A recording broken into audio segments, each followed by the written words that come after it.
Hello and welcome to Motorland Aragon in Spain as we start the 2015 10th Anniversary World Series by Renault campaign.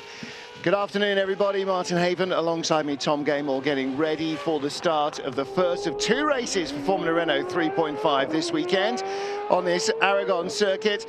5.3 kilometers, the main feature of which, split by Sector 2, Tom, is the big back straight that we're looking at behind this graphic. Yeah, absolutely. And with today's configuration, the low aerodynamic configuration that we'll see reintroduced to the 2015 World Series by Renault campaign, you can see when the cars come out on track, they're missing that main plane. So that middle sector is going to be very, very tricky. Lots of tyre degradation as the race goes on, and then lots of opportunity for passing as we head down to the hairpin. Well, Mathieu Vazivière was on pole position, his first race of the season, his first in Formula Renault 3.5. It's always nice to be on pole, he said, but no points for qualifying. We'll try and carry that momentum into the race because that's what matters, and we'll stay focused on the championship. Well, 2 years ago in 2 Litre Formula Renault had a perfect weekend at Motorland Aragon, 2 wins, 2 poles. Do you like the track?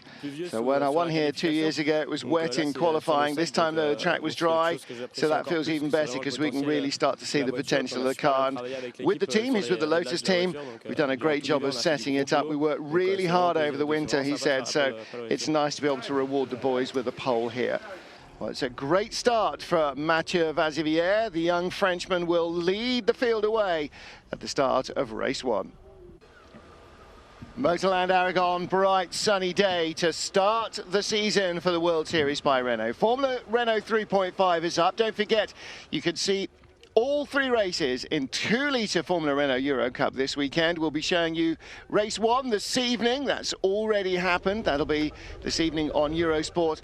And then, I'm afraid, because of snooker, you're going to have to wait till Monday to see races 2 and 3. But another bumper crop of talent in the 2 Litre feeder series. And Tom Gamel, that's relevant because we so often get those drivers coming through into Formula Renault 3.5, and we've got another big group of those ready to start their season in the big cars. Well, it's the Renault way, isn't it? This championship is effectively a stepping stone to Formula One, and the precursor to that is Euro Cup, and together with Euro Cup you've got the NEC Championship, the Alps Championship, and what a marvellous ladder Renault produced over the years and continue to. It's a bit of a talking point over the winter with the FIA points table now and the points that you get for World Series by Renault in comparison to maybe some of the other championships. Drivers have to get points on their licence to qualify for an F1 Super Licence, big talking point. And Renault weren't too happy with that, but for me they've done an absolutely brilliant job and continue to do so. Of course, at least 2 of last year's grid are racing in Formula One as well. Will Stevens and Roberto Meri. And Roberto Meri think, right, he's got a Formula One drive. Last time we'll see him, but no, he is back in 3.5 as well. And Roberto, don't forget only Carlos 12th on Sainz the grid. Jr. Carlos Sainz Jr., of course, the champion. champion. He's in Formula One as well. In fact, he's here this weekend. He's demonstrating one of the old Red Bulls, doing donuts and terrifying the life out of the engineers as he hangs it onto the limiter. Well, Mathieu Vazivière on pole position, the rookie from France. Ollie Rowland alongside. Rowland returning to the series. Meijert van Buren, probably the best I've ever seen him qualify anything, lines up 3rd ahead of Jasman Jafar and Tom Dillman. And then Dean Stoneman, the top rookie on the grid. Dean Stoneman has in fact previously made his debut in World Series by Renault back in 2010, but then he was diagnosed with cancer, took 2 years out of racing, and he's gradually working himself back to fitness.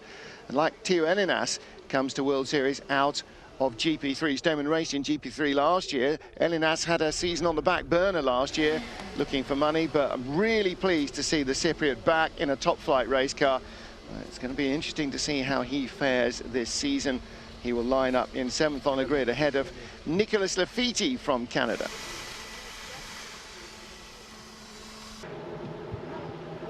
Welcome back to Motorland Aragon, the start of the Formula Renault 3.5 series. And lots of wheel spin from Mathieu Vazivière to take the pole-sitting Lotus away on the final formation lap. In fact, lots of rubber being laid down. Martin Haven, Tom Gaymore watching from the commentary booth. And Tom, this track doesn't get used an awful lot. They had Superbikes here just a few weeks ago, but you want to leave as much rubber as you can in your pit box so that there's something other than dusty track for the tyres to grip.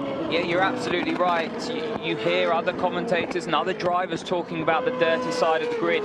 It does apply here at Motorland Aragon. Very difficult to get away if you're on the even side of the grid. It is, however, Martin, a really short run down to turn 1. So the concertina effect is exaggerated here because the cars don't really spread out. There's no elongation, and what happens is everyone kind of clusters into that apex. Luckily, there's a big runoff, but expect to see maybe 1 or 2 carbon fiber shards disappearing from these cars. It is round 1. There are a few rookies in this championship. It does happen. Cold breaks. There's nearly a dozen rookies in a field of 20 cars, so more than half of them have never raced these cars before. They have had pre-season testing. There you see Jazman Jafar. He's got lots of single-seater experience. And is Jazman one of the rookies here? No, he was like that's right. He was here last year. Yeah, so he returns with Fortec. It's his 3rd year, and he's only ever finished on the podium 3 times. He's only ever finished 3rd, so he has a real opportunity to better that this year. A great foundation, Fortec, a very, very quick British team, and really had a lot of success as the grid is up. Vazivier on pole then, Ollie Rowland at Fortec, 2nd on the grid in the red, white and blue Racing Steps Foundation car, ahead of Mindert Van Buren and Jazman Jafar. Then Tom Dillman, Dean Stoneman, Theo Elinas and Nicholas Latifi from Cyprus and Canada. Nick de Vries, the reigning 2-litre Formula Renault Euro Cup champion, out qualifies Pietro Fantin, Beitske Visser and Formula 1 driver Roberto Meri. Then Igor Orodchev up from 2-litre, Sean Galael's in from Euro Formula 3 ahead of Alfonso Chelis and Roy Nissany, another Formula 3 driver. Bonifacio comes in as one of the front runners in last year's 2-litre Euro Cup championship ahead of Armand Aurelien Panis and Gustav Malya, who was 2nd fastest in qualifying. The Straka Racing driver will start last though, because there was an issue with the floor on his car in post-qualifying tech, and that's a real disappointment for the Swede.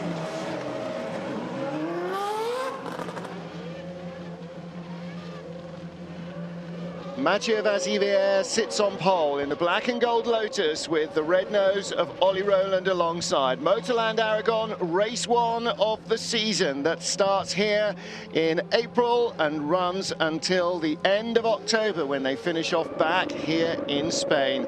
It's Vazivier and Rowland. Ollie Rowland outside front row of the grid, and problem there for one of the 2 AVF cars. Is that Beitske Visser? It is Beitske Visser. Now, she should be starting in 11th place. So my random pre-race, I think she's going to win it comment. Clearly the curse of the commentator before the race gets underway. She may still get going. Green flag is waved. The red lights will build, and they are at the top of your screen. As she goes into the pit lane, let's watch them as they get away to the start of the season. The 2 Lotus cars trying to get through is Mindert Van Buren, and almost contact, and Ollie Rowland is going to have to try and take advantage of that. Rowland stays on track. Around the outside goes the silver car of Jazman Jafar. Is that Sean Galael in the background, and Roy Nissany might be. Wouldn't be the first time they've come to blows, but it is from row 2 of the grid. Mindert Van Buren, who leads from Ollie Rowland, Jazman Jafar and our pole sitter. Mathieu Vazivier runs off wide again. He's going to lose a place. He does to the Red Bull car, so Vazivier 1st to 5th. We haven't even got to the back straight yet. Just as I called it, turn 1 here can be a real issue. It is Mindert Van Buren, win it or bin it. You can't win it at the first corner. No one told Van Buren. He's tried just that, put a lot of pressure under the pole man and Ollie Rowland, and is now leading this race. Ollie Rowland very quick away from the dirty side of the grid, and poor old Vaxivier, he's going backwards. We just saw him off as well further down your screen. Another good start from Jazman Jafar. Dean Stoneman up to 4th, and then it is your pole man Vaxivier rounding out the top 5. Yeah, so Stoneman made a decent start from 6th on the grid, but Vazivier, what a horror story that was. Mindert Van Buren, the race leader. Definitely not a phrase I've ever said before. Trouble for Bikes-Kavisa. You saw her being pushed back into the pits. Paz Armand, he's been pushed back into the pits. And the two cars that were missing are Roy Nissany and Sean Gelael after that first lap incident. And Theo Elinas, the second Straka Racing car, down in 16th and last, because Gustav Malya is already up to 11th place, and that's him. Car number 12 just coming in at the back of the shop. Wow, what an opening lap Malya has got. Yeah, really good opening lap from Malya. Another lose is Tom Dillman in the second. Jagon Uriam with Carlin car, and we're looking at one of the Straka Racing cars, yeah. Theo Elinas, isn't it? That's who's off there. The number 11 car. If that's a Straka car, it can only be Elinas, because we just saw his teammate. You're absolutely right. So we've lost, what, 6 cars in one lap? 2 of them didn't make the start. Blimey, this is going to be an entertaining race. 40 minutes plus 1 lap, and tomorrow 40 minutes plus 1 lap with a mandatory pit stop. And tomorrow the cars won't look like they're in Formula 3 at Thruxton or Monza trim. You see the high-end place there, new nose going on to Aurelien Panis in the Tech 1 garage. Now, Aurelien Panis was one of the cars that was sort of up in the air and spun around at turn 1, and then there are plenty of other cars with rear suspension damage and in with the melee, and that's the other Tech 1 car. No, is that Panis? That's Roy Nissany coming in. Yeah, we saw Panis having a tyre change. He is the son of Olivier Panis, last Frenchman to win a Grand Prix, and out goes Igor Orutchev.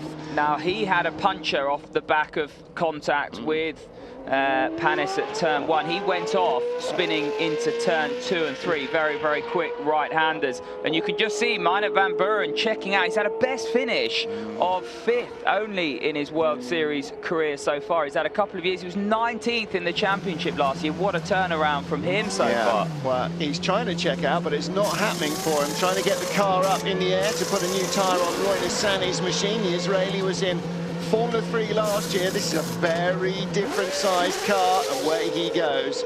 So the lead was 1.64 and remains, well, it is now 1.64, was about 1.5 seconds over Ollie Rowland. Van Buren got away on lap 1, is getting no further, and Rowland and Jafar are close enough. They ought to actually be a little closer down the straight together. If Rowland can trust Jafar not to have a silly lunge in the first few laps, then they should be able to catch Meinert van Buren fairly fast. And going back to what you were saying in a second ago about this Monza spec rear wing, you can see the main plane there effectively really trimmed out. It's because these cars have to run in low aero configuration, if you like. Expect them to run a lot more downforce tomorrow when it is open. You tend to run high downforce here because that middle sector is so important. You have the DRS to get the time back down the straight, and they will have that tomorrow. They do actually have DRS today, but it's rendered effectively useless because the wing's already stalled. Yeah, stalling that main plane, it's effectively flat anyway. So the main talking point, though, away from the DRS is rear tyre wear. These cars, since they've been introduced, this is the first time the newer car has run on this LAC configuration. And with the horsepower extension that they've had and the way that the power is delivered, it's quite aggressive. The rear tyres are going to really go off, especially through the tight and twisty elements of the middle sector. And I was talking to Ollie Rowland before, Martin. He was saying that tyre management is going to be really important in the early and mid phases of this race. Is he doing just that now, managing his tyres as Van Buren jets off into the horizon? The Arden SMP driver, Igor Orodchev, joins our retirement. That's now 4 cars we've lost. Sean Gelael, Bikes-Kavisa, Theo Elinas. Roy Nissany's been in for a pit stop. Orodchev had already as well. Armand and Panis had. So did Alfonso Celis Jr. So has Tom Dillman. So 11 cars, the first 11, have not been into the pits. Meinert van Buren under investigation for a jump start. We saw how quickly he got in and amongst the front row starters, his teammate Vaxivière and Ollie Rowland. Vaxivière won't be too pleased because he's been the pace setter all winter. He was fastest in the first 2 collective tests. If Van Buren has jumped the start and effectively jeopardised Vaxivière's race, not that he did anything wrong, that'll be the first silent moment in that in that team little dynamic yes. that you have during the season. And of course, in the olden days, it would have been a judge of fact who reported that he thought the driver had jumped the start. Nowadays, the telemetry reports that the driver did jump the start. So he's been reported for a suspected jump start. Basically, all we're waiting now is for the penalty, which will be a drive-through. Ollie Rowland then, second. Jasman Jafar, his Fortec teammate, different liveries, but the same team. He lies in third. Dean Stoneman, fourth for Dams, with the yellow nose on the Red Bull car. Then Mathieu Vazivière, and then in sixth, Nick de Vries, the Dams car. Seventh with the silver nose and the red strips down the side of it is Pietro Fantin for Draco. Eighth, Roberto Meri for Pons. Ninth, Bruno Bonifacio for Draco. And rounding out the top 10 at the moment will be Nicholas Latifi for Arden. So Lotus have certainly got pace. Van Buren again setting the fastest race lap last time round, beating that set by Mathieu Vazivière the last time before that. So Van Buren is really trying to make up a margin. He's gone out from 1.6 to 2.7, but that is not enough if he gets the drive through that we expect. It's a fascinating dynamic bringing this LAC back, isn't it? And you can just see Fortec and Dams. They obviously like the downforce because, as we see a replay at the start, watch, Van Buren does go very early. Yeah. I'd like to see that again. It's very difficult for us looking at the cars, but you can see there, Vaxivière, when you're on the outside, and Rowland, very, very robust on the inside. Look, well, he does go early, doesn't he, there? Either that or everybody else goes late, and it's hard to tell. That's why they have digital monitoring. The lights have gone. No. He went before the red lights. I'm gonna call that. Well, listen, I think he's jumped the start. If the timekeepers say he jumped the start, he's jumped the start. There's no two ways about it. You can visibly see that he was going before the lights went off from the angle that we just saw. Yeah. So Minot Van Buren fans won't thank me for that, but I'm pretty sure he's going to get a penalty. Battle in the background. The yellow car is Nick de Vries with Pietro Fantin and Roberto Meri lining up behind him. Notice how they all sweep out wide to go over the curbs and then come back on. They only do it for 3 or 4 car lengths. I'm quite sure what the reason there is. You'd assume there's a bump on the straight. However, you'd assume that it's not that damaging, because some people do go straight on there.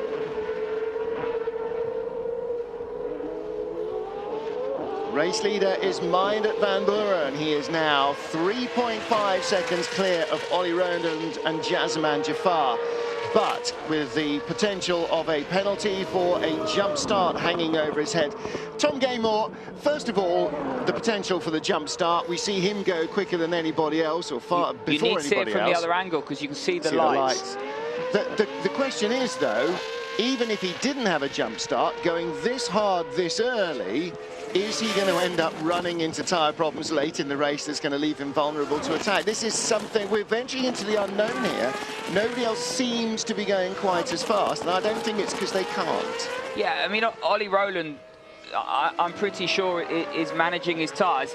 He's not deliberately letting Van Buren get away, but I think Van Buren's remit now, because I'm sure that the team and the driver know ultimately what's gone on. Van Buren's remit is to push, because if he does get that penalty, he's got to be as far ahead as the rest of the field as possible to try and get the compromise. And Richard Dutton, he will be campaigning for this, because he knows if there is a sniff of an opportunity to get that man ahead of Van Buren without Rowland having to risk his tyres or risk too much by chasing and having to pass, then they will try and do their level best to get their man past. Time penalty for car number 10, Mathieu Vazivière, so a 20-second penalty. Now that will be relayed to the team, and in fact that's what we were hearing there, half hearing Richard Dutton on the Fortec Pratt Perch hearing.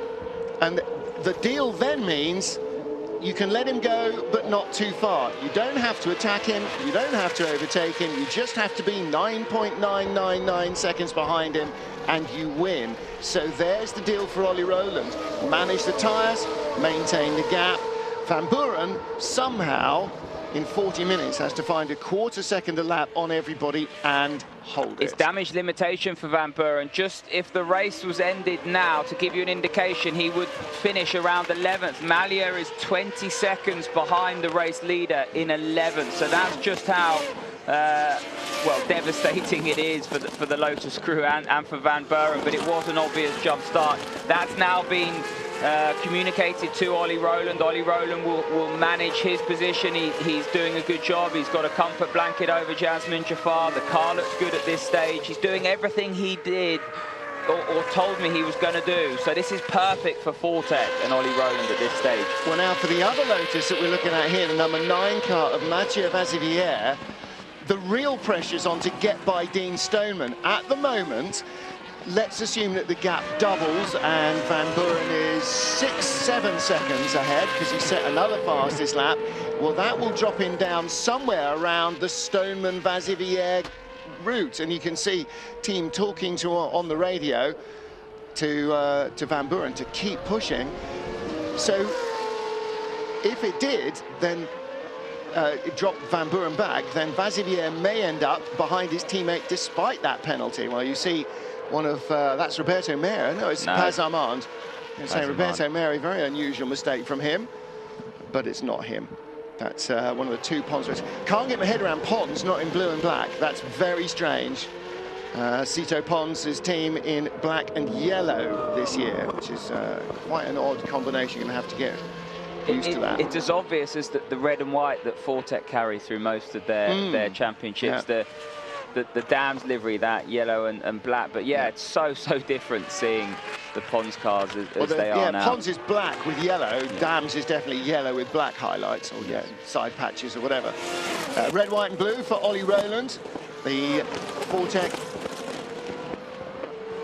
Racing Steps Foundation livery car, as opposed to the Fortek's second car, which is Jasmine Jafar just behind him. It's been... What are they turning around to have a look at from the Pratt Purge? What are they seeing now? What are they hearing? Are they looking to the pits? Yeah, possible to guess. No pit stops today, as you said earlier, Martin. Only tomorrow. But it's a difficult winter when you're Ollie Rowland because you're being billed as effectively the championship favourite. You've got a long time to think about that. Testing hasn't quite gone according to plan, and with this new LAC introduction on the Saturday, taking away maybe a bit of the Fortek Dams advantage that we've seen over the last few years. So Ollie would have come here not with an element of uncertainty, but with a little bit of, not self-doubt, but with the pressure on his shoulders, I should say. And well, Vaxivière is going to send it up the inside. No, he's not. Dean Stoneman last of the late breakers. You're not going to... You're not, well, no, that's the line. You try and get the car as straight as possible to get the traction. Traction's so important up the hill here. Yeah, but Stoneman turned very tight out of that hairpin to fire it up the hill to try and get a car as straight as possible before getting on the gas. And Vazivière, beg your pardon, yeah, Vazivière is all over the back of him. I did say a couple of laps ago, Vazivière needs to get by Stoneman and get in some clean air and try and run away to try and catch Rowland and Jafar to give himself at least a podium to start the season. I tell you what, Vaxivière will be steaming underneath that helmet, especially now he knows his teammates got that penalty for the jump start. He's the one that's looking the raciest out of everyone, isn't he? He's been so quick, as I alluded to earlier, over the winter. And Dean Stoneman now under real pressure, and with 25 minutes still to go. What Vaxivière can't do is use too much of his rear tyres up. It's those rear tyres that are going to be the question mark, and you're going to need them to get out of turns 14 and turn 15 down that straight to try and put the move on Stoneman down into turn 16. But Stoneman, as we know, is very aggressive in a good way, and you're going to have to be pretty aggressive yourself to get past him. Battle we've seen last year, Straka racing car versus Pons racing car of Roberto Meri. This time, though, it's not Will Stevens in the black and grey Straka car. It is Gustav Malja, who should have started on the front row of the grid, and in fact started in 20th place after a problem with the car after post-qualifying tech, or in post-qualifying tech. So he started last. He's battling Roberto Meri for 9th place. Because, who did that? Because he was 11th. Who did they get by?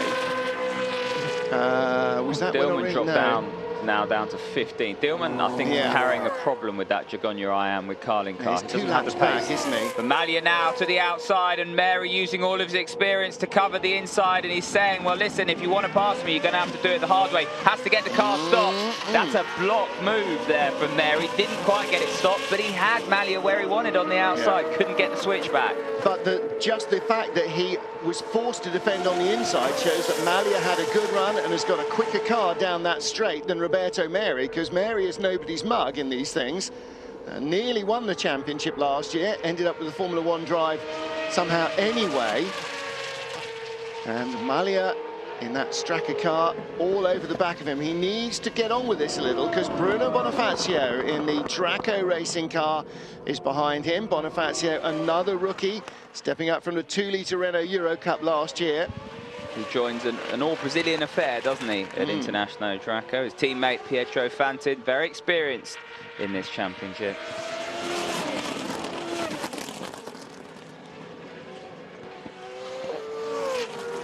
Yellow and black car of Roberto Meri, number 40. Not sure why Dams have gone with 39 and 40 in a 20-car field, but, you know, whatever. I'm sure they're happy with that. And behind him, Gustav Malia, Bruno Bonifacio, and Alfonso Chelis for AVF was starting to look like he was catching. Look at Vaxivière there, just losing ground coming out of turn 15 as he just got those rear tyres into a window where they're just starting to overheat now. That there is a bit like you see in Formula One, there'll be an element of thermal, not degradation, but once it gets over a certain temperature, you just start to lose grip. And long straight should help to cool them down a little. It's not the world's hottest day here. I think it's Vaxivière that probably needs cooling down. Well, at this you know, I'm sure he's stopped cursing himself now, but not. He didn't make a bad start. No, he didn't, did he? It was just his teammate got in the mix. 3 into 1 doesn't go here. Yeah. Well, here we go again. Roberto Meri defending down the straight. Not a long straight, that one either, so he obviously didn't get off the hairpin too well.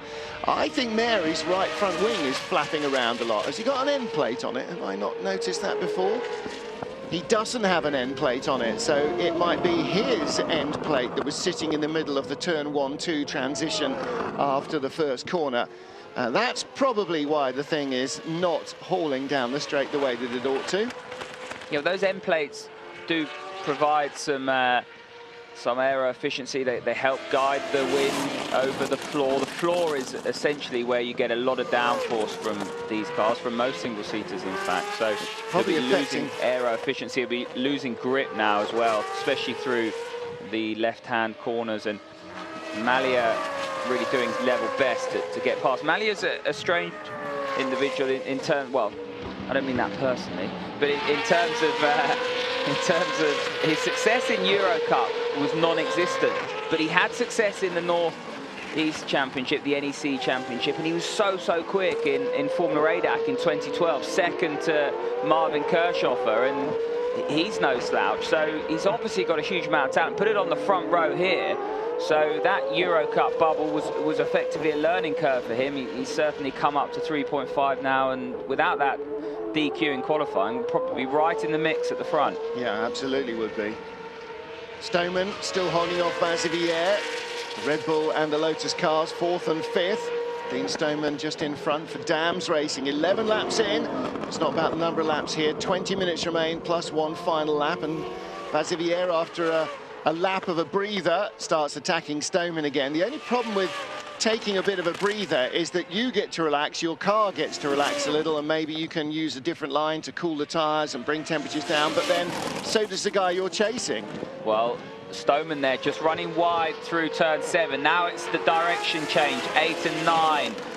Downhill, and you really build the throttle. It's flat out through turns 10 and 11 here, and then up to 12. Fairly quick entry. You need a good and well-balanced car here. This is where we're at now, turns 12, sort of third gear. And you need to be good and neat through 13, because that sets you up for turn 14 and 15, which is essentially the run onto the long straight. Here we go. And Vaxivière, you can see the rear of the car moving through 14. That compromised his entry into turn 15. Couldn't get the exit that he wants, and he's dropping back from Stoneman in the area that he needs to be close to him to get that move done into the hairpin. So, prime example there of why you've got to be good through 14, why you've got to look after your rear tyres. Those rear tyres starting to go off on Vaxivière's Lotus. Showing his nose a little there, but I don't think Stoneman will have been overly worried by that. If he saw him coming alongside, he'd just open the steering and allow Vazivière to head off into a different county, because he would never be stopping. I guess the problem at the end of that straight for Roberto Meri is why he consistently seems to be under attack from Gustav Malja, is that wing. In fact, Malja's got by him. We didn't see that happen, did we? And hang on a minute, and Tom Dillman has moved up the order as well. So Nick de Vries 7th, Tom Dillman up to 8th, Latifi 9th. So Malja and Meri somewhere have tangled. Well, Bonifacio, yeah, is still behind. Yeah. So you're absolutely right. Yeah, so we haven't seen that at all, I'm afraid. And the cameras, it may not have been recorded, but somewhere Gustav Malja, Roberto Meri have tangled, and you would assume at the end of the straight. There is Meri with Bonifacio behind him. And Chelis Jr. And Chelis Jr., yeah. Red and black nose. So Tom Dillman has gone by, and now Tom Dillman drops back behind Gustav Malja. So Malja has gone by him, and Dillman is plummeting down the order on our timing screens. Was that a glitch? Okay, yeah, here we go. This is on into turn 1. Down the inside comes Bonifacio. Runs wide. Meri says thank you very much. Textbook stuff. But where did Meri and Malja tangle? Must have been the end of the back straight. There's something wrong with Dillman's transponder, because there's no way he could have got to where he got and then dropped back down again. He's up and down like the Assyrian Empire, is what he is. So yes, don't need any help confusing me. No, but, exactly. Especially when we're not seeing the pictures of it happening. It's bad enough when we miss stuff that we are seeing. It's really bad when we miss stuff that we're not. You called Malja getting past Meri. That's definitely happened. You can see that on screen. And look at that move, Chelis Jr. What? Pardon me. Now, you talked about a block pass earlier on. I'm not actually sure he meant to get by him there. I think he just messed it up. He just sent it. That was basically, I'm coming through, or we're going to park on the exit on top of each other. So, Chelis Jr., a very opportunist move. Bonifacio didn't see it coming, and you can just carry a lot of speed through 14. And hang on a minute. That's Roy Nissany. No, that's got to be Chelis Jr. 17 is Roy Nissany. It is. That is Roy Nissany, who is 2 laps down. So, yes, there we go. No wonder Bonifacio got the hell out of the way. Some unguided missile that's 2 laps down came flying by. They would have been saying to him across the straight, don't worry, that's not for position, let him go. Wow! And suddenly he appears on the inside in a tight left-hand hairpin. Yeah, very, very difficult to pick that out. And it's the orange that fooled me, because Chelis's car is... Well, it's an AVF car, so it's all orange. Yeah, So that's your Tech 1 black with orange. Apologies, round one. No, not at all. Not Need to get to learn the liveries, and that's what we're doing live on air. I was wondering what on earth he was doing, lunging down the inside like that, and I'm now double that. I'm wondering twice as much what he was doing. P1 lap 11. Well, that's right, because Roland, with his slowly catchy monkey approach, is now only 2.4 behind Mindert Van Buren, who was out to 4 point something earlier on in the run. So Ollie Rowland with his teammate Jasman Jafar and the silver and turquoise car behind, they will be 1 and 2, and at the moment Mindert Van Buren dropping 10 seconds will leave him still somewhere in the Dean Stoneman Mathieu Vazivière equation. In fact, behind Vazivière, who is 9.1 seconds behind the leader at the moment as the gap comes down.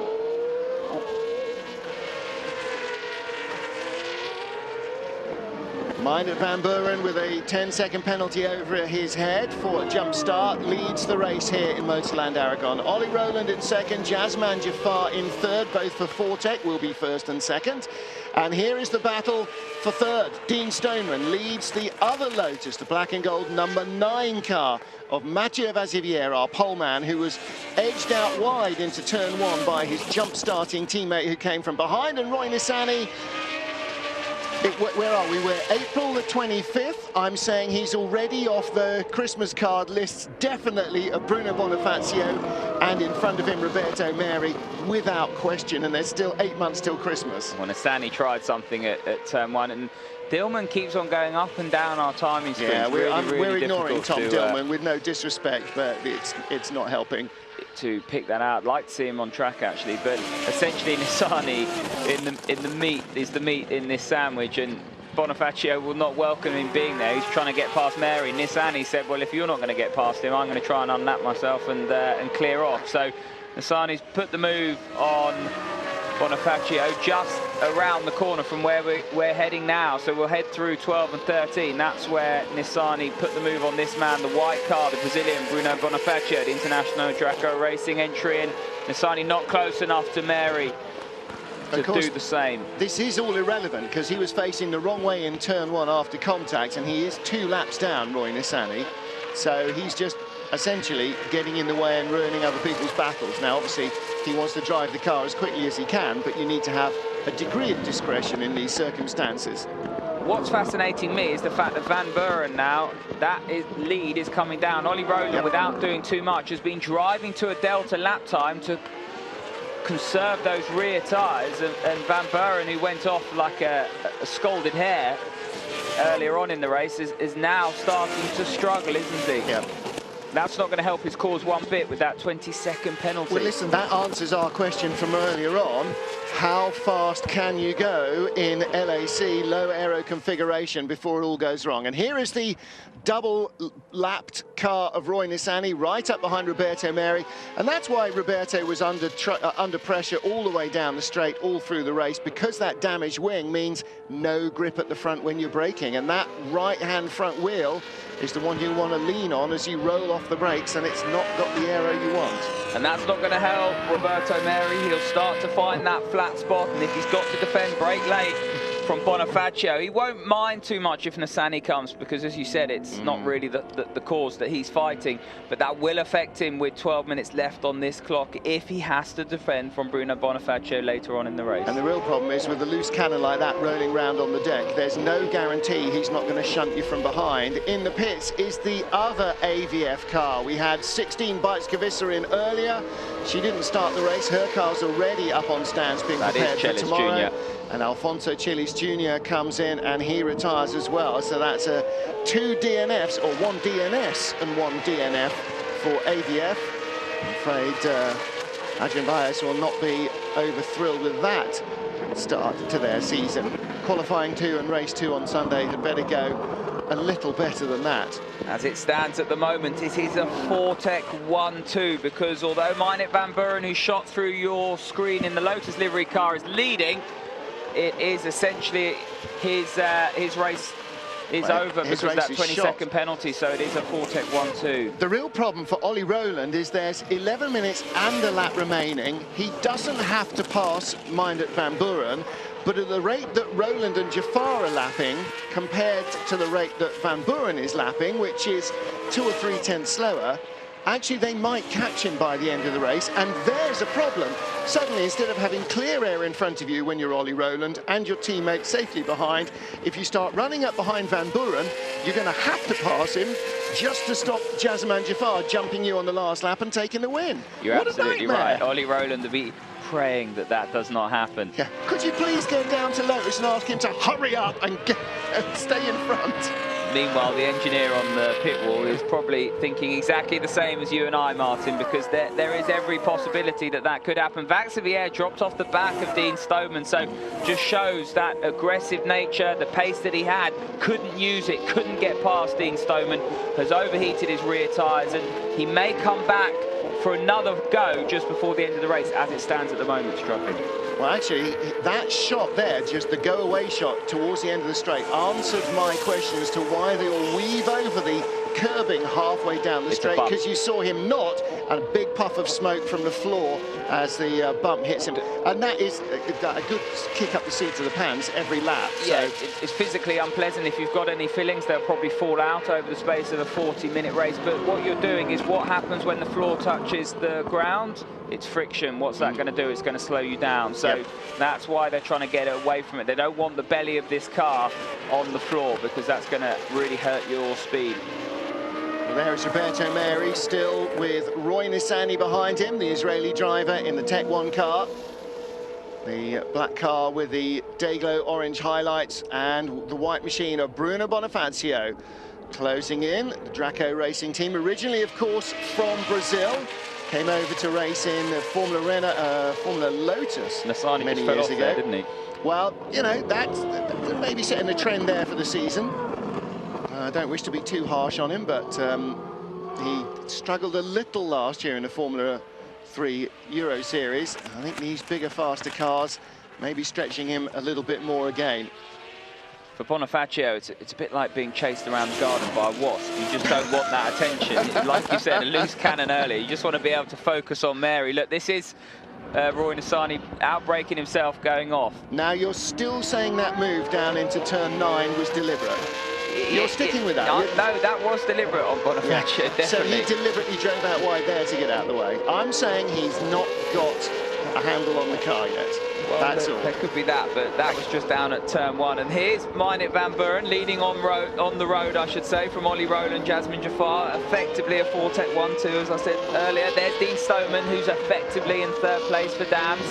And then WSBR with Pietro Fantin in the 2nd International Draco racing car. We've seen a lot of his teammate Roberto Meri. This is... At the yellow and black car, that's Paz Armand, who is back out of the pit lane. Another new young Indian driver. Now, that's not a guy I've ever seen race before, so... a bit of roll-over steer in the middle of the corner there. Just if you're completing your debrief bingo card, you'll be able to notch that box somewhere.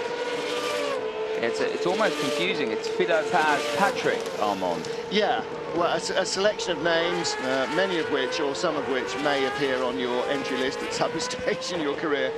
This is why people like Jyrki Arvileto changed their name to something a little bit easier to understand. Ayrton Senna da Silva, Nelson Sotomayor became Nelson Piquet. Well, that was to hide his racing from his wealthy family, who he correctly assumed wouldn't approve. Roy Nassani's finally dropped off this battle, leaving it down to a real clear fight for position. Roberto Meri still occupying that 11th place. Bruno Bonifacio still trying to get past him. Top 10 finish, in fact, for Roberto Meri and Bonifacio up for grabs here. Meri clinging on to it. And these things, I wonder how these things compare now. He's just jumped out of a Formula 1 car last week and back into something he probably actually knows a little better.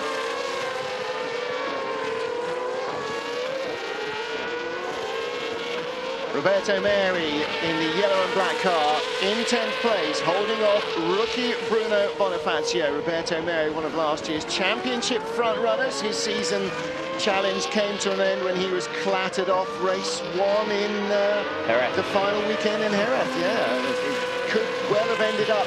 All right, he needed luck and maths and everything else on his side to, and basically needed Carlos Sainz to fall down the stairs or dislocate his shoulder in the shower or something to win it, but still.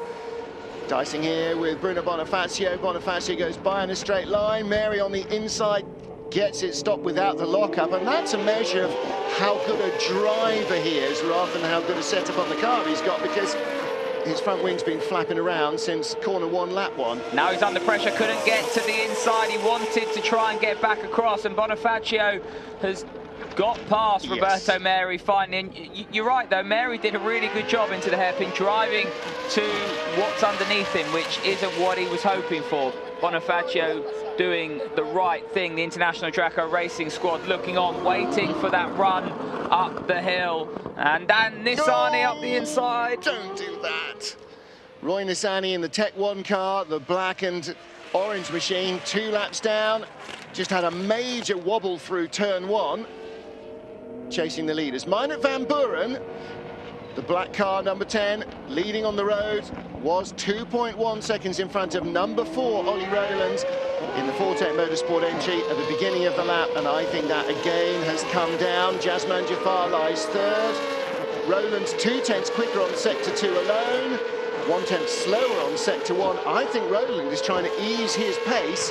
Last time round, Van Buren a 44.8, Rowland a 44.7. Gap is 2.2 seconds.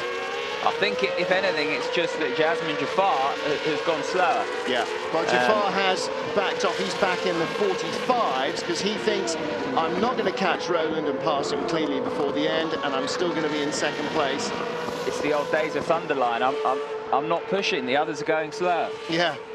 And I'm really, really impressed with Ollie Rowland so far. He just seems to be coming of age in terms of his maturity. He's really thought about this. and you can see that unfold. It was a great lesson to see Meinert van Buren sprint off, use those rear tyres. Ollie Rowland driving to a delta time, knew exactly what he needed to do. And in comes Roberto Meri. He's out of the top 10. He's giving up a tough battle, and might as well do. Not going to get any more points from there unless somebody retires. Meri in the pit lane. He did what he could with what he had, and unfortunately somebody's tyre was used to lever the end plate off his right front wing. So a little bit of a first corner kerfuffle, and he was ultimately one of the victims of that as well. And you get points all the way down to 10th place, just like you do in Formula 1. 25 for the win, 1 point for 10th. And Meinert van Buren, where's he going to end up? Time penalty for Meinert van Buren. He will be behind his teammate Mathieu Vazivière, who is currently in 5th, so he'll be 5th. As everybody else will move up in front. He'll drop behind the first 4 cars behind him, so he'll go to 5th. It's around 5th or 6th, and Pietro Fantin's so far behind now in 6th. Yeah, it's going to be 5th. So yeah, he'll need a drive-through as well to drop behind Pietro Fantin. Ah, more entertainment. Excellent stuff. Sean Gelael. I know that's Tom Dillman under pressure from the number 5 car, Nicholas Latifi. In fact, the other way round, Latifi being passed by Tom Dillman, who tries to unlap himself, we believe, or possibly is in 12th, possibly that's for position. Hard to tell with our timing screen because he zooms up and down all over the place. Dillman, who started 5th, he didn't have the first lap that he wanted to have, did he? This Jaguar with Carlin's squad back to World Series by Renault. Carlin weren't involved last year. They've come back with Sean Gelael and Tom Dillman, and Tom Dillman doing a very, very good job in qualifying. Sean was complaining of having traffic. He's a rookie. He's going to get stronger as the year goes on. But I think Tom Dillman's really going to have a strong year because with Carlin, he's with a very, very good squad. And expect them to really take the fight to Fortec, Dams and Lotus as the year unfolds. Now our timing screen tells us that Tom Dillman, the yellow car there, has just passed Bruno Bonifacio, whereas patently our eyes tell us that's Arend Toss. So I'm not quite sure what's going on with that. Bonifacio now appears to have repassed him. So all this activity going on our timing and scoring monitor alongside the screen that's showing none of it actually happening. Well, if you're watching the timing screen, it's been an epic race, hasn't it? Because the midfield's going up. Dillman, he's had more incidents than everybody else's entire season put together. However, he is, I believe he is a lap down. So at the moment, should be in 12th place behind Aurelien Panis, who we saw hit earlier on with first lap damage. Bruno Bonifacio is in 10th. And Nicholas Latifi, who's the other car in the shot here, car number 5, is in 8th place, and that will remain 8th, the Arden Motorsport driver. That's a more traditional Arden colour, isn't it, with the red, white and blue? It's Latifi's colours. He's run that livery pretty much all through his career. Very well backed, and a talented young man as well.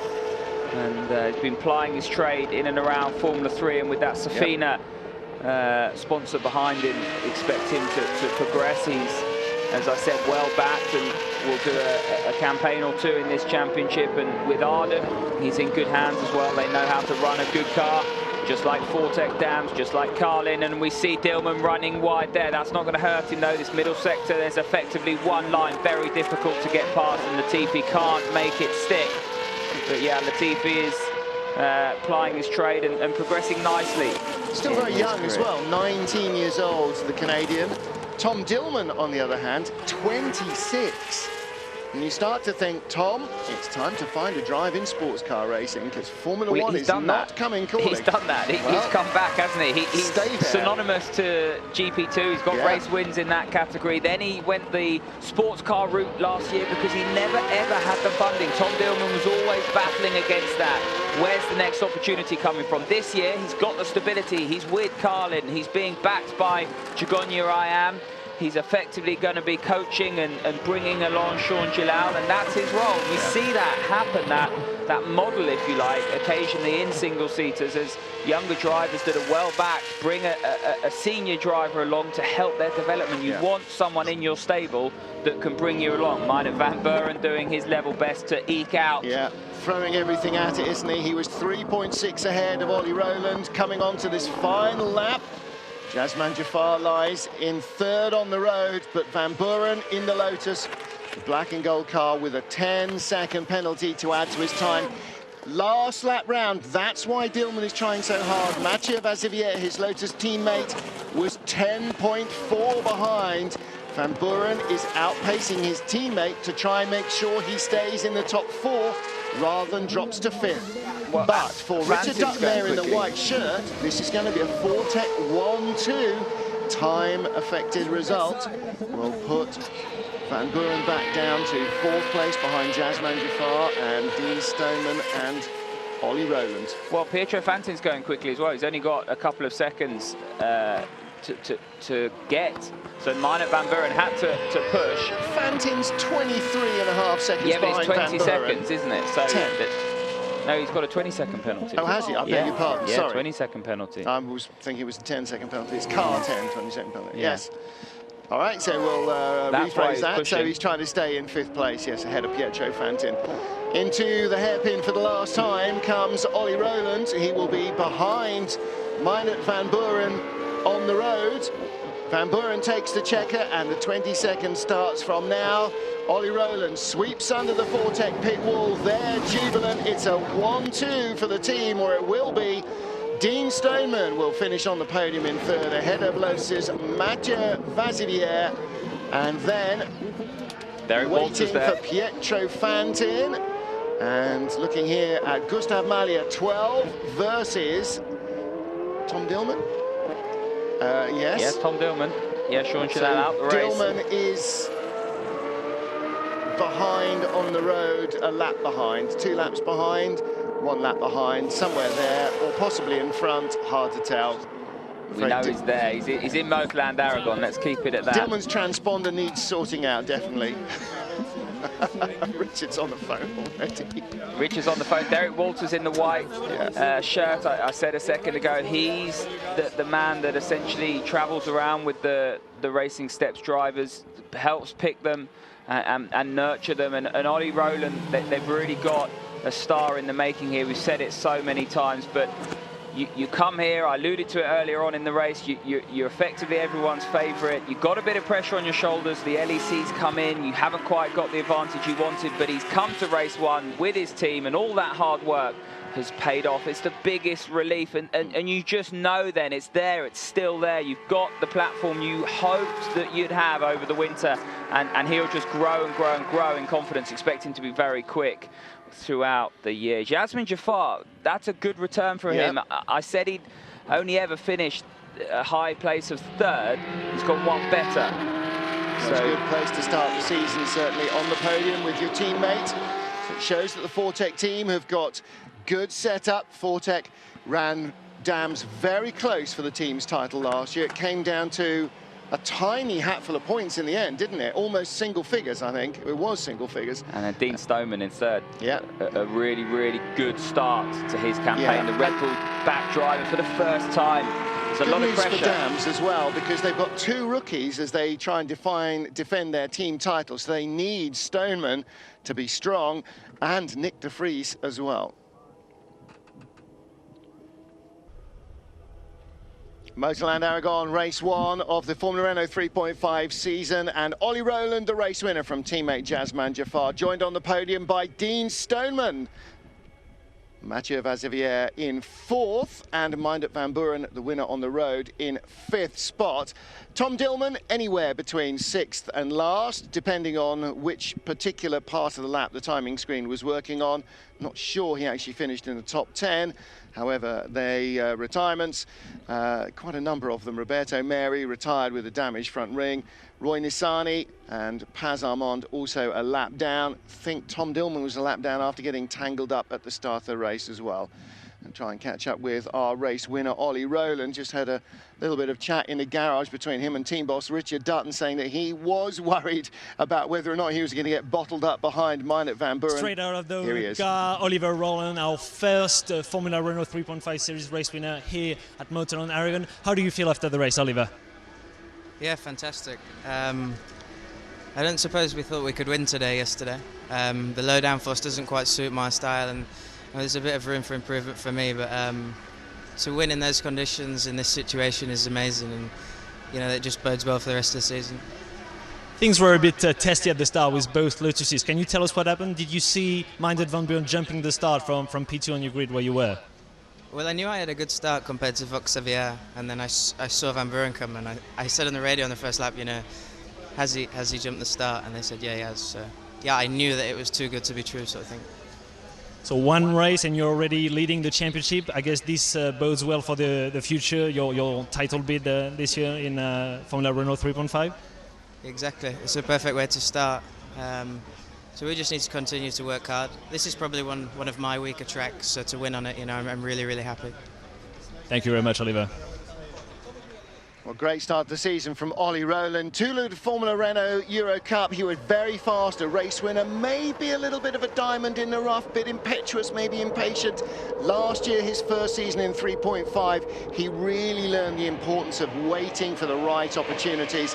And this year, I think we could well be seeing Ollie Rowland leading the championship from start through to finish. He's got pretty much all the armoury he needs, Tom Gaymore. Yeah, he's brilliant. He's a real character. He wears his heart on his sleeve. He says what he thinks. And, OK, that might not be PC all the time, but that's what we want to see. That's what the fans at home want to see. You want to see a driver actually going, well, I've got the hump here, or that was brilliant, or I might not win here. And I said he would come with a little bit of anxiety. He wasn't sure about the LAC. He's been billed as the championship favourite, and you could just see how happy he was. And he's a really, really popular winner. And Fortec, they know how to win races in this championship, and a 1-2 for them is what they would have been hoping for going in. But you can just see from that angle, Minded Van Buren, and I'm pretty sure Vaxivier, listen, he's not going to be pleased with that. No, Van Buren knew that he was lost as soon as he started to roll, and he had to nail it and try and get away. And in the end, that gamble didn't really work out for him.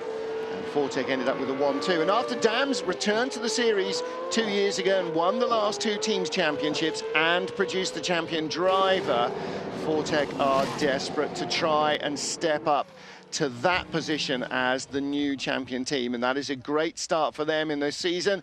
A 1-2 result, Ollie Rowland and Jasman Jafar. Dams finishing 3rd and 7th. Nick de Vries, all but invisible in the race, didn't really have much going on for him after he escaped the first corner. I'm waiting for, there's the team points. Fortec ahead of Lotus with Dams, the champions, in 3rd at the moment.